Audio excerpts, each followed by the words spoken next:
বাংলায় একটা কথা আছে, রেগে গেলেন তো হেরে গেলেন। পাগলা ছেলে, হ্যাঁ, দ্য ব্লুটুথ বয় সার্জিস আজকে আমার মনে হয় যে অনেকটা রাগের মাথায় এই সিদ্ধান্তটা সে নিয়েছে। তবে তার এই সিদ্ধান্তে ব্যাপক সমালোচনা তৈরি হয়েছে যে তাহলে দায়িত্বটা পালন করবে কে? যে কোনো একটা জিনিসের জন্য বেশ কয়েকজন দায়িত্বশীল মানুষের দরকার হয়। আর আমরা দেখেছি যে এই জুলাই আগস্ট অভ্যুত্থানে সবচেয়ে বড় ভূমিকা রেখেছে, মিডিয়া গরম রেখেছে বা এই আন্দোলনকে সামনের সারিতে রেখে নেতৃত্ব যারা দিয়েছে তাদের মধ্যে সার্জিস আলম অন্যতম ব্লুটুথ বয়। আর সরকারে যারা ঢুকে গেছেন তারা তাদের দায়িত্ব পালন করছেন। তবে তাদেরও আজকাল পত্রিকাতে খবর টবর খুব বেশি আসে না। নাহিদ, আসিফ, আমার ধারণা গত 2 সপ্তাহ তাদের কোনো নিউজ আপডেট ওইভাবে পাইনি।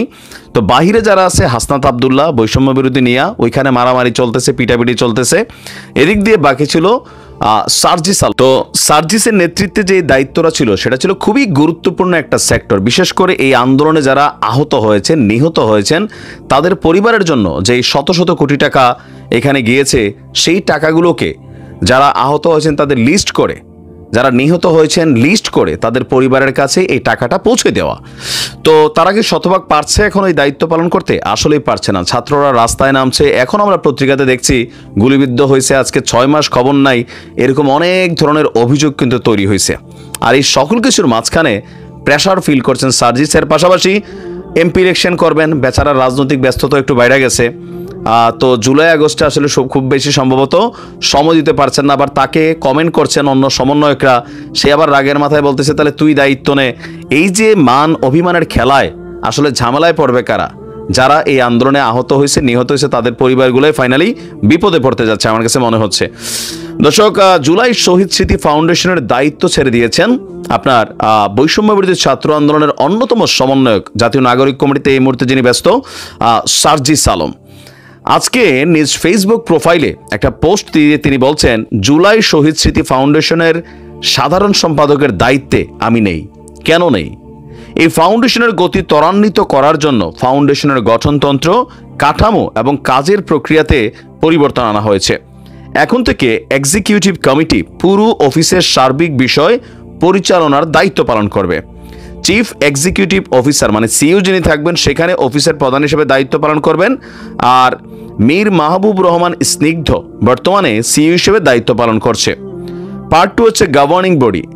গভর্নিং বডি ফাউন্ডেশনের পলিসি মেকিং এর কাজ করবে, যেখানে মাননীয় প্রধান উপদেষ্টা সহ 4 জন উপদেষ্টা রয়েছেন। সাধারণ সম্পাদক নামে কোনো পদ এখন নেই।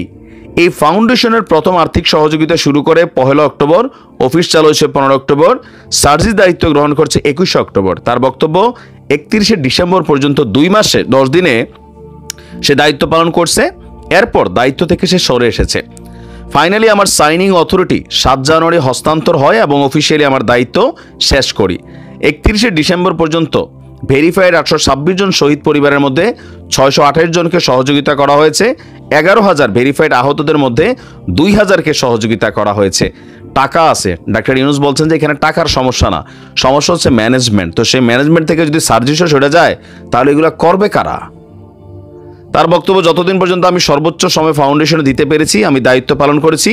যখন মনে হচ্ছে ফাউন্ডেশনের প্রয়োজনীয় সময় আমার দ্বারা সম্ভব নয়, তখন আমি দায়িত্ব থেকে সরে এসেছি। আমার নিজের কাছে সীমাবদ্ধতা অ্যাড্রেস করা, সেই অনুযায়ী দায়িত্ব গ্রহণ বা ত্যাগ করা দুর্বলতা না। আমি চেষ্টা করছি চেয়ারের দায়িত্বের সঙ্গে থাকতে। এখন সার্জিস আসলে আগামী দিনে নির্বাচন করবে, এমপি ইলেকশন করবে। তো সেটার জন্য তার ব্যস্ততা, বিভিন্ন শহরে শহরে ঘুরছে, জনসংযোগ করছে, লিফলেট বিতরণ করছে, জাতীয় নাগরিক কমিটিকে একটা প্ল্যাটফর্মে নিতে চাচ্ছে। এই সকল কিছু মিলাইয়া তার দ্বারা আসলে এই সময়টা বের করা কষ্টকর, এটা আমরাও বুঝতে পারছি। কিন্তু প্রশ্ন হচ্ছে, প্রধান যারা আছে, যাদেরকে মানুষ চিনে, তো এদের মধ্যে যদি তারা দায়িত্বশীলতার এই জায়গাগুলো ছেড়ে দেয়, তাহলে যারা আহত হয়েছে, নিহত হয়েছে, তাদের পরিবার কার কাছে যাবে এখন? মানে কাকে চিনে পাবলিক? সার্জিসের এমন সিদ্ধান্তে নিশ্চয়ই সবাই হতাশ হয়েছে, আমিও হতাশ হয়েছি। দেখা যাক আসলে